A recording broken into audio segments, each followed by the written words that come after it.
De laatste dagen wie een hersteld voor het 221 jaar oude Seelencentrum in het centrum van de stad. Maar de sloop is van de baan. Het is goed uitgepakt. Hè? Dus de schaafmeubelen, dat is nu schaafblieft. Dat is wat er nu veranderd is. Schaaf krijgt naast de muziekzeel een bredere invulling. Een muziekprogramma neer te zetten zoals het ging in de afgelopen jaren, dat is natuurlijk zeer aantrekkelijk. Maar hoe kunnen we het maatschappelijk breed veel beter exploiteren? De nieuwe exploitant is daar natuurlijk ook druk mee bezig. Van hoe kunnen we het ook op een andere manier neerzetten? Niet alleen meer als muziektheater, maar dat de foyer beter benut kan worden. Dat we gewoon meer activiteiten kunnen doen die ook het maatschappelijk belang van Leeuwarden dienen. En daar is Schaaf natuurlijk een uitstekende plek voor.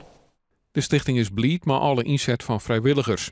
Terug het lobbyen en het inzamelen van de handtekens is er weer een toekomst voor Schaaf. Schaaf is hier 220 jaar. En wat ons betreft blijft Schaaf nog in de eeuwigheid bestaan. Want dit gebouw, de huiskamer van Leeuwarden, moeten we koesteren. En we zijn blij dat we heel veel mensen achter ons hebben staan. Vooral de echte Leeuwarders, die voelen dat ook. Schaaf is de ziel van Leeuwarden, dus die moet altijd blijven bestaan.